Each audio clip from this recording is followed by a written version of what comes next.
వాళ్ళే అన్నీ సర్దుతారు, మనం కూర్చు చూడడమే అని అంటాడు.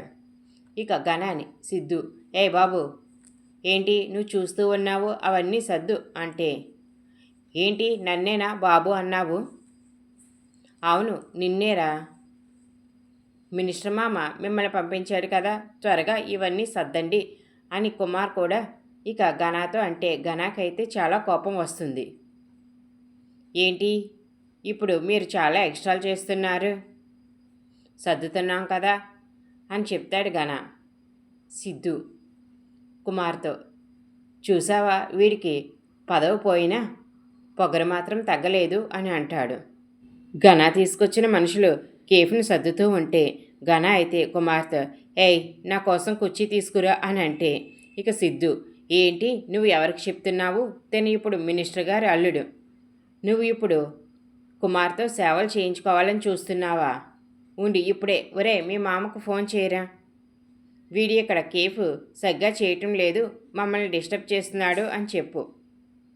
ఇక వెంటనే మీ మావయ్యే చూసుకుంటాడు వాడి సంగతి అని చెప్పగానే ఇక ఘన అయితే కంగారుపడి, వద్దొద్దు నువ్వేమీ చేయక్కర్లేదు అని ఇక తన మనుషులు పిలిచి, ఒరే ఆ కుర్చీ ఇలా ఇవ్వండిరా అని చెప్పి ఇక ఆ కుర్చీలో కాలు మీద కాలు వేసుకుని కూర్చుంటాడు ఘన. ఇక అప్పుడే సుధా అక్కడికి వస్తాడు. ఇక ఘనాన్ని చూసి, సార్ మీరేంటి ఇలా ఇక్కడ పనులు చేయిస్తున్నారు అంటే, ఆయన నువ్వెందుకు వచ్చావు సుధా, సార్ మీరు ఎక్కడుంటే అక్కడే కదా నేను, మీరు ఎక్కడున్నా నాకు తెలిసిపోతుంది, అందుకనే మీకోసం వచ్చాను అని అంటే, సర్లే నువ్వు కూడా ఒక చేయి వేయి పని పూర్తవుతుంది అంటే, సార్ నేను పని చేయడం ఏంటి అని అంటాడు. ఏ పని చేస్తే తప్పేముంది, నేనంటే ప్రాణం అంటావు కదా, ఈ మాత్రం చేయలేవా అని అడుగుతాడు. అది కాదు సార్, అయినా మీరేంటి ఆ సిద్ధు చెప్పాడని చెప్పి ఇలా పనులు చేయిస్తున్నారు, అయినా మీరు ఇలా చేయడం నాకేమీ నచ్చలేదు, పదండి సార్ మనం వెళ్ళిపోదాం అని అంటాడు. ఇక సిద్ధు అయితే, ఏంటి సార్ మీ సార్ పని చేస్తుంటే మీరు బాధపడిపోతున్నారు, మీ సార్ అంటే మీకు అంత రెస్పెక్టా అని అడుగుతాడు. ఇక మా సార్ అంటే ఏమనుకున్నారు అంటూ ఇక సుధా ఘన గురించి గొప్పగా చెప్తాడు. సిద్ధు కావాలనే, మా కేఫ్కి టైం అవుతుంది, ఇంకా సద్దలం అవ్వలేదు, ఇక్కడ ఇవన్నీ ఎవరు క్లీన్ చేస్తారు, నువ్వు వచ్చి కూర్చొని ఉన్నావు, త్వరగా క్లీన్ చేయి అని అంటే, ఇక ఘన ఏంటి నేను క్లీన్ చేయాలా, నేను మనుషుల్ని తీసుకొచ్చి చేయిస్తున్నాను కదా అని అంటాడు. ఇప్పుడు నువ్వు చేస్తావా, మినిస్టర్ మామకు ఫోన్ కొట్టమంటావా అని అంటే, ఇక సుధా ఇదే మంచి టైము, ఈ ఘనాగాడిని ఎలాగైనా ఇరికించాలి. ఏంటి సిద్ధు నువ్వు మాట్లాడేది, మా సార్ పని చేయడం ఏంటి, మా సార్ చెయ్యరు అని చెప్తాడు. ఘన అయితే, సుధా నువ్వు చాలా గ్రేట్, నా గురించి నువ్వే మాట్లాడుతున్నావు. సిద్ధు, ఏంటి పని చేయవా, సరే ఒరే కుమార్ వెంటనే ఫోన్ చేయి అని అంటే, ఇక సుధా, సిద్ధు నువ్వు ఆగు, ఘనాతో నేను మాట్లాడతానని, సార్ మీరు పని చేయండి, ఎందుకు వీళ్ళతో మాట్లాడడం, రేపు మీకు ఉద్యోగం వచ్చిన తర్వాత వీళ్ళ సంగతి చూసుకోవచ్చు, ముందు ఇప్పుడు ఉద్యోగం లేదు కదా, మీరు ఉద్యోగం సంపాదించడం కోసమైనా వీళ్ళు చెప్పిన మాట వినాలి, మినిస్టర్ గారి ముందు మంచి పేరు తెచ్చుకోవాలి, మీరు ఇంకేమీ ఆలోచించకండి పని చేయండి అని అంటే, ఇంతలో టేబుల్స్ అన్నీ సర్దేసి ఉంటాయి. ఇక టేబుల్స్ అన్నీ సర్దేసి ఉన్నాయి కదా, మీరు ఈ చీపురు పెట్టుకు ఓడవండి అని సుధా అంటాడు. ఇక ఘన, ఏంటి చీపురుతో నేను ఓడవాలా అంటే, ఊడ్చేయండి సార్, ఒకరోజు ఊడిస్తే ఏం పోయింది అని ఇక సుధా చీపురి ఘనాకి ఇస్తాడు. ఘన అయితే చాలా కోపంగా ఊడుస్తూ ఉంటాడు. ఇక కింద నుంచి పైకి తుడుస్తుంటే సుధా, ఏంటి సార్ అందరూ పైనుంచి కిందకు తుడుస్తారు, మీరేంటి కింద నుంచి పైకి తుడుస్తున్నారు, ఇలా కాదు సార్ బాగా ఓడవండి అని చెప్తాడు.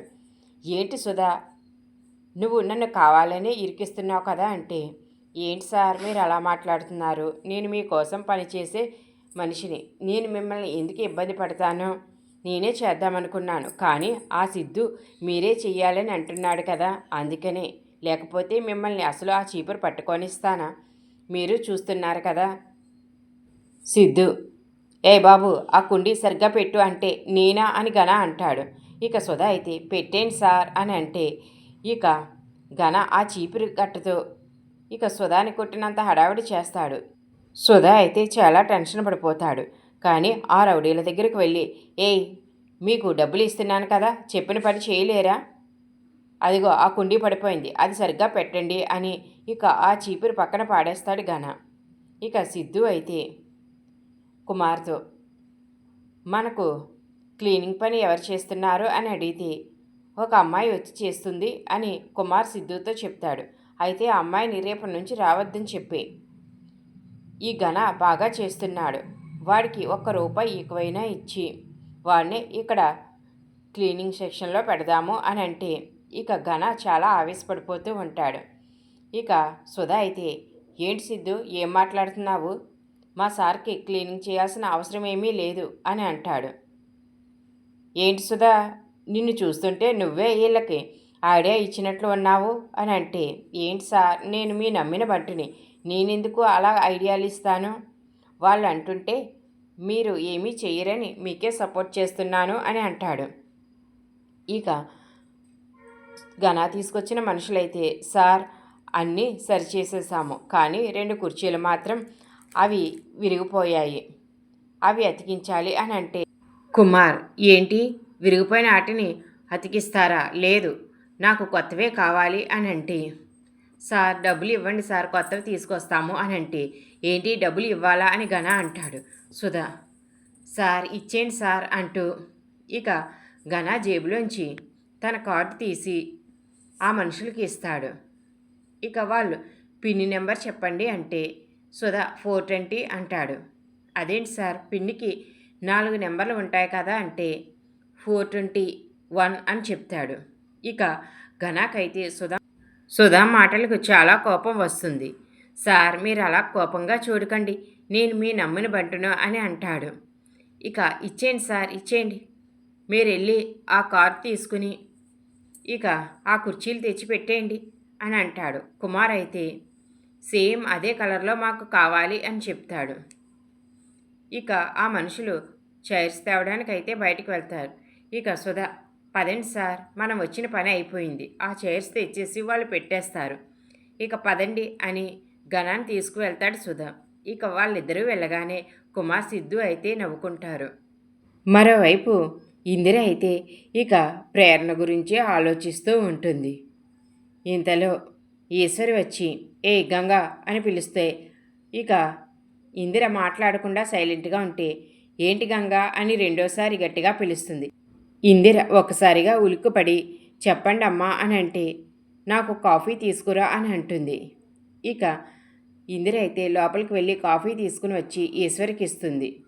అయ్యగారికి ట్యాబ్లెట్లు వేసావా అంటే, లేదమ్మా ఇంకా వేయలేదు అని చెప్తుంది. సరే లోపలికి వెళ్ళి ఆయనకు ట్యాబ్లెట్లు వేసేసిరా అని అంటే, ఇక ఇందిర అయితే రాజశేఖరం దగ్గరకు వచ్చి కన్నీళ్లు పెట్టుకుంటుంది.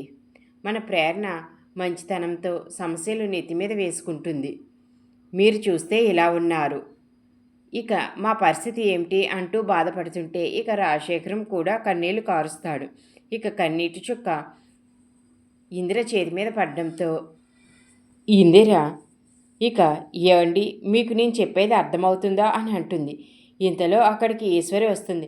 ఏ గంగా, ఇంకా ట్యాబ్లెట్లు వేయడం అవ్వలేదా అంటే, సూప్ తాగిస్తున్నానమ్మా అని ఇందిర చెప్తుంది. సరే నేను చూసుకుంటాను, నువ్వు కిచెన్లో పని చూడు అని అంటుంది.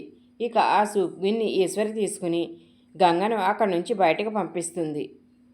సిద్ధు కుమార్తో, ఇప్పుడు ఈ కేఫ్ బాగైన విషయం నేను వెంటనే ప్రేరణకు చెప్పాలి, ఫోన్లో కాదు డైరెక్ట్గా ఇంటికి వెళ్ళి చెప్తాను, ఆంటీ కూడా సంతోషపడతారు అని సిద్ధు కేఫ్ నుంచి అయితే ఇక ప్రేరణ ఇంటికి బయలుదేరతాడు. ఇందిర ఇంటికి వచ్చిన తర్వాత కూరగాయలు కట్ చేస్తూ ఇక ప్రేరణ గురించి బాధపడుతూ ఐశ్వర్యని తిడుతూ ఉంటుంది. ఇక ఐశ్వర్య అయితే, ఏంటమ్మా వచ్చినప్పటి నుంచి చూస్తున్నాను, నువ్వు నన్నే ఎందుకు తిడుతున్నావు అని అంటే ఇంతలో ప్రేరణ వస్తుంది. ఇక ఇందిర కోపంగా ఉండడం చూసి ఐశ్వర్యతో, ఎందుకు అమ్మ అలా ఉంది అని అంటే, మినిస్టర్ గారు కేఫ్ నాశనం చేస్తారు కదా, అందుకనే అమ్మ చాలా కోపంగా ఉంది, ఇక నన్ను తిడుతూనే ఉంది అంటే అమ్మని ఎలా కూల్ చేయాలో నాకు తెలుసు అని ఇక ప్రేరణ వాళ్ళ అమ్మ దగ్గరికి వెళ్ళి, అమ్మ నాకు చాలా ఆకలిగా ఉంది, నీ చేతితో గోరుముద్దలు తినిపించు అంటే, నీకు చెయ్యి ఉంది కదా, అన్ని సమస్యలు నెత్తి మీద వేసుకుంటున్నావు, నేను చెప్పినా నా మాట వినడం లేదు. నీ చేత్తో నువ్వు తిను అని అంటుంది. అది కాదమ్మా, ఎందుకు కోప్పడుతున్నావు అని అంటే, ఇక ఐశ్వర్య మీద వంకపెట్టి, నీకు ఒకసారి చెప్తే అర్థం కాదా? నీకు ఎన్నిసార్లు చెప్పాలి? నన్ను మనశ్శాంతిగా ఉండనివ్వా అని మళ్ళీ అంటుంది. ఇక ఇంతలో సిద్ధు అక్కడికి వస్తాడు.